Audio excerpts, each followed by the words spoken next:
hiriya nadifte demin anko batiya sirrana fugaran ohe ya loko aya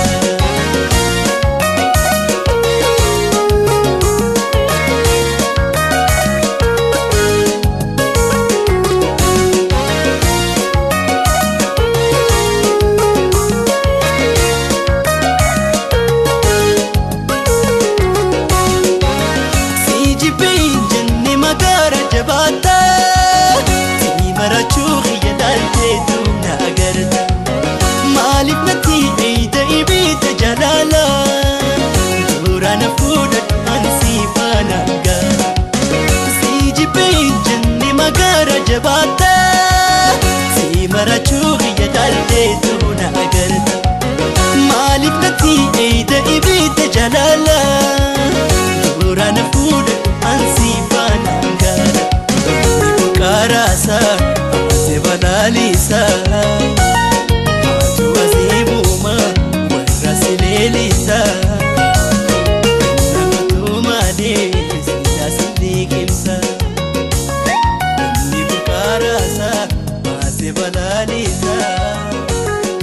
atu azibuma rasilelisa kenang kutumani nasilikisa agar si fatata porana lemojila jaljilo ya porana jaljilo ya lemojila gadanga garaya lemojila gada mochi garaya lemojila gada kuye garaya anka porana guji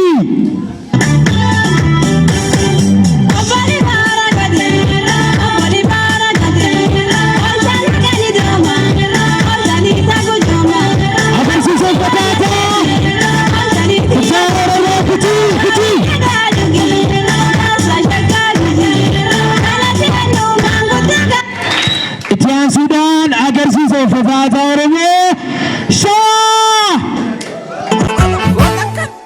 salale bomale barana salale bomale yawana najesi bakuma gara ko bomale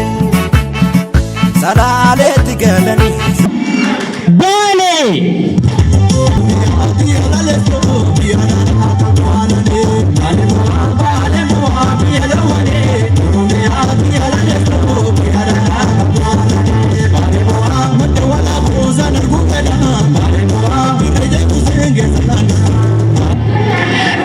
Sudan biya kweticha fianga fticha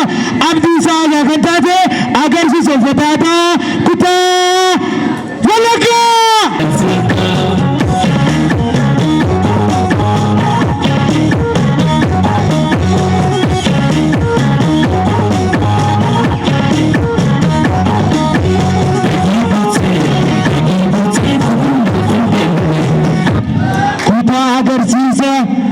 Oromo keessa kan nuuf dhiyaatu Iluu Abbaa Booraa.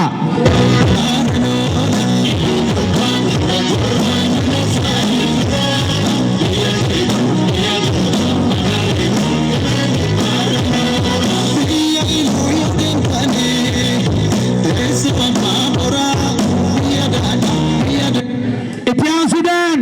biyya Abbaa Jifaar biyya Shanangibee biyya Jaalafeenya biyya Muummicha Ministeeraa Dr. Abiy Ahmed agarsiisa fatata Oromoo kutaa Jimmaa. Ajaa'iba kan shiraatiidhuma bareeda ishee ammas jedheenima uume rabbiin jarra caalchisee wantuu jimmaa rabbiitu eebbisee wantuu jimmaa rabbiitu eebbisee ajaa'iba kan shiraatiidhuma. Eegaa hin dhumanne tartiibaan deemaa kutaa agarsiisa Sooddoo.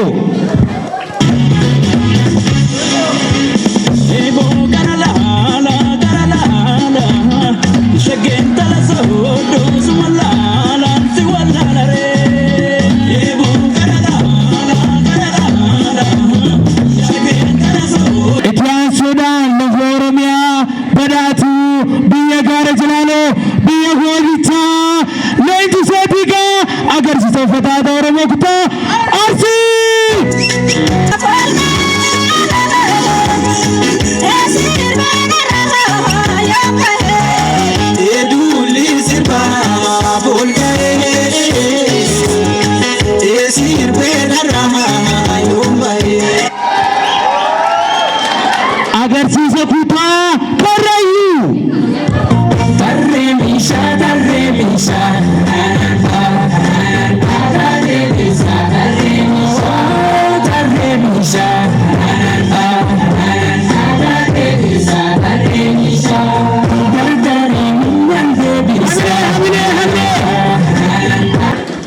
Itiyan Sudan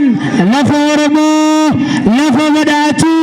lafa hedduu sabboonummaa hin dagadubbatu agarsiisa uffata aadaa Oromoo kutaa Walloo Kamisee.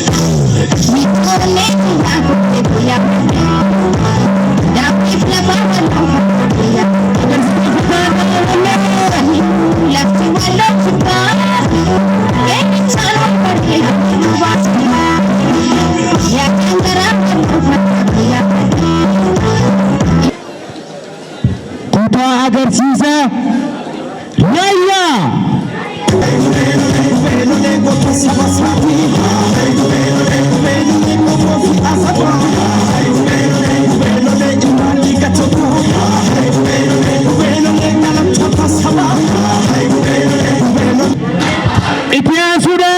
Itiyan Sudan lafa Oromiyaa badhaatu handhuura gootawwanii gootawwan qofaami handhuurti keenyas itti awwaalamtee lafa Bakarwaaree lafa Jaarraa Abbaa Gadaa lafa Mujee Mammuujee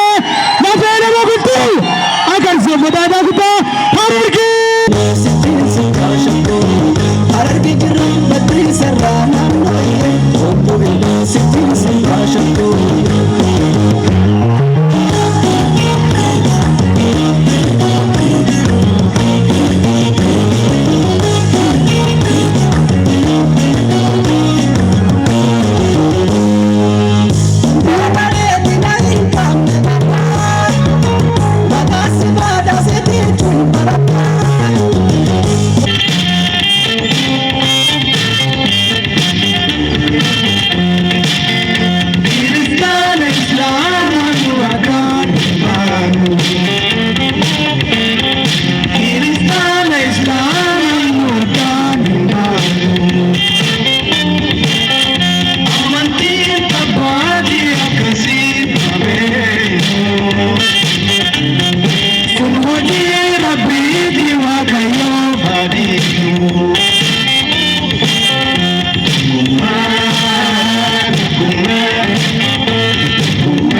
faarfachuu fandeemaa walaleessuuf miti yooniin faarsuu baadhe seenaan nagaafatti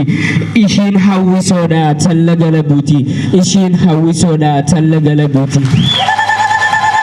yaa gumii caaltuu hundarraa yaa gumii caaltuu hundarraa mul'istuu aadaa Oromoo mara walqixxeessituu dhiiraa fi dubaraa burqisiftuu dandeettii xiqqaa fi guddaarraa yaaddeessituu sammuu jaraa bilisa tantaate hattuuf saamtotarraa wareegama guddaan kunoo dhufte har'a wareegama guddaan kunoo dhufte har'a.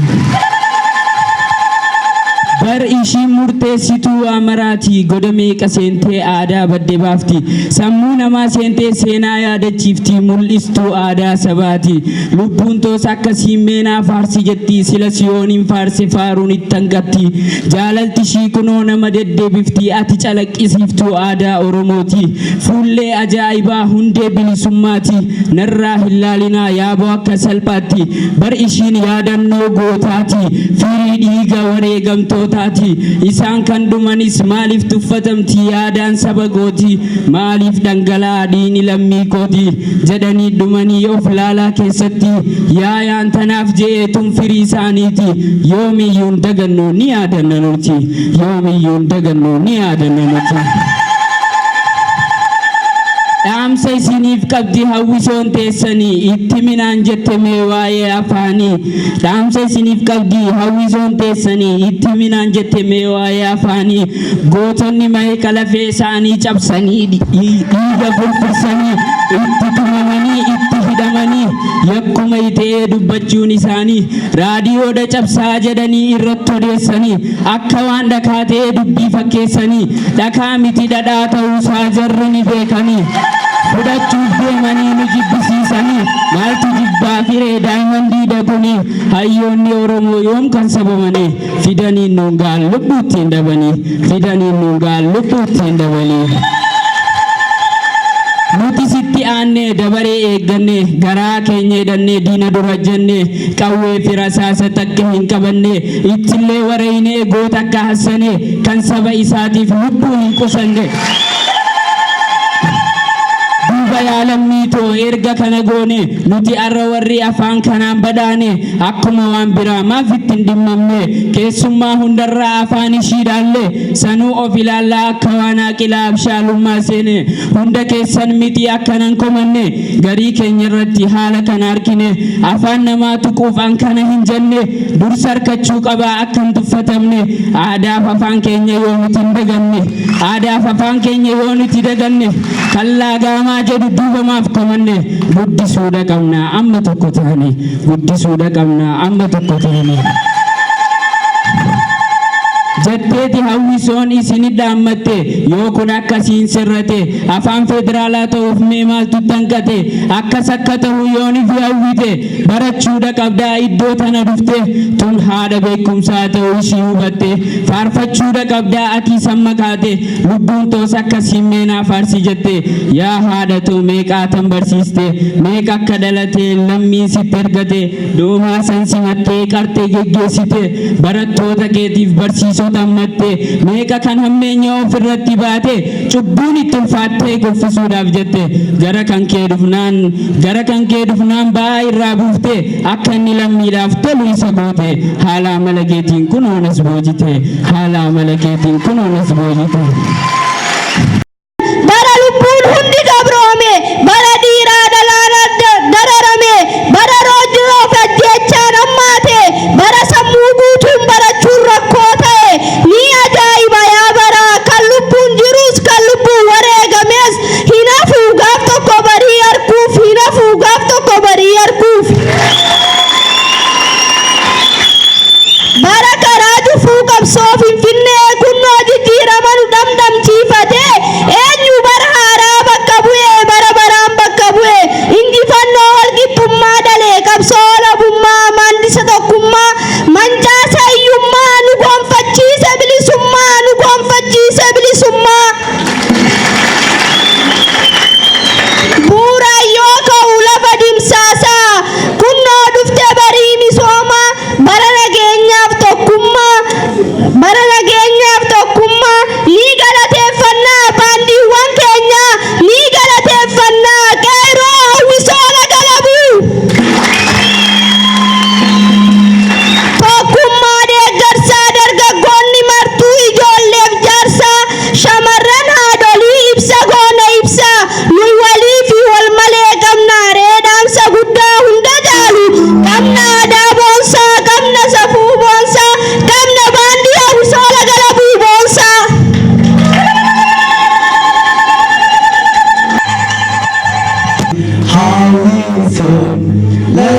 yoomuu hin facaanu kayoodhaaf dhaabbanne yoomuu hin facaanu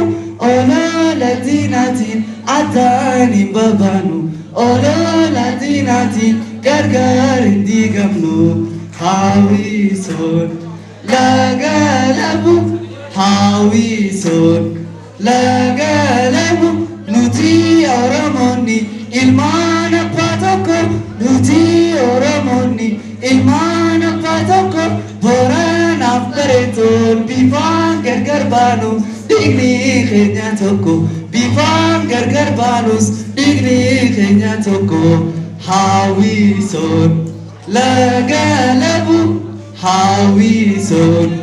laga labu bara kana qofa miti kan dhaabbanne bara kana qofa miti kan dhaabbanne dhaloonni eegere qaanii wal kakadne aadaa fi loqotes dirreetti gadbanne baafnee walumaanis itti fayyadamne baafnee walumaanis